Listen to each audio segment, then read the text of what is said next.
අපි බලමු ප්‍රමුඛතා වර්ග 4 ක්‍රියා කරන ආකාරය. පළමුව ගරුක කර්මය. මෙය ප්‍රමුඛතාවෙන් අංක 1.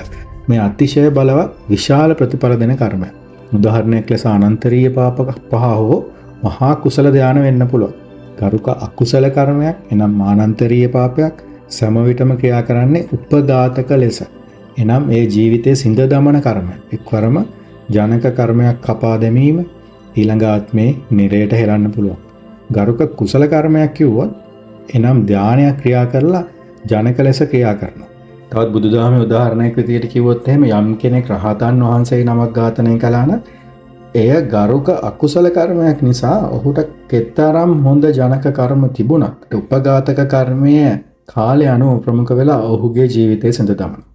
දෙවෙනි එක තමයි ආසන්න කර්මය. මේ ප්‍රමුඛතාවයෙන් අංක 2. ගරුක කර්මයක් නැත්නම් මෙය බලවත් වේ. මේ මරණාසන්න මොහොතේ සිහියට එන හෝ කරන ලද කර්මය වෙන්න පුළුවන්. මරණාසන්න මොහොතේදී පින්කමක් සිහියට නැගුණොත් එම කුසල කර්ම ජනක ලෙස ක්‍රියා කරන්න පුළුවන්. ඒ උතුම් ආත්මයක් ලබා දෙයි. සමහර විට ඒ වර්තමාන ජනක කර්ම ඉතිරි ආයුෂ පවා කපා දමන්නත් පුළුවන්. එනම් උපඝාතක ලෙසද ක්‍රියා කරලා නව ජීවිතයක් ඇති කරන්න පුළුවන්.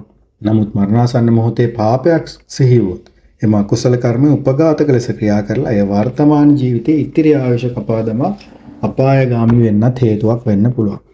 උදාහරණයක් විදිහට දිවි ගෙවන සාමාන්‍ය මිනිසෙක් සලකන්න මරණාසන්න මොහොතේ තමා කළ දානයක් සිහි කළොත් එම ආසන්න කර්මය ජනක ලෙස ක්‍රියා කරලා ඔහුට සුගතියක් ලබා දෙන්න පුළුවන්.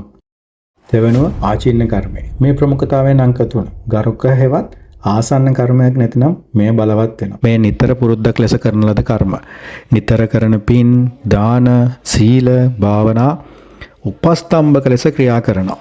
ඒවා ජනක කර්මයට උපකාර කරලා බලය දෙනවා, ශක්තිමත් කරනවා, දීර්ඝායුෂ ලබා දෙනවා, හොඳ සෞඛ්‍ය සැප සම්පත් ලැබෙනවා.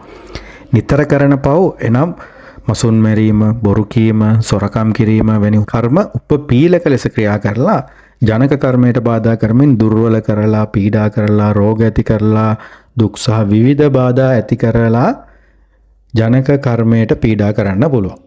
උදාහරණ කෙනෙක් දිනපතා උදෑසන බුදු පිළිමයට මල් පහන් පූජා කරමින් එය ආචින්න කුසල කර්මයක් විදිහට වඩමින් මේ උපස්තම්භක ලෙස ඔහුගේ ජනක කර්මයට බලය දෙමින් ආයුෂ සැප සහ සෞඛ්‍ය රැක ගැනීම පෙන්වා දෙන්න පුළුවන්.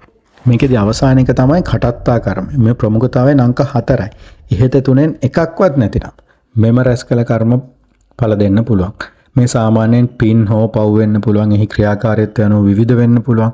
සාමාන්‍යයෙන් පින් ජනක හෝ උපස්තම්භක ලෙසත්, සාමාන්‍යයෙන් පව් උපපීලක ලෙස ක්‍රියා කරන්න පුළුවන්.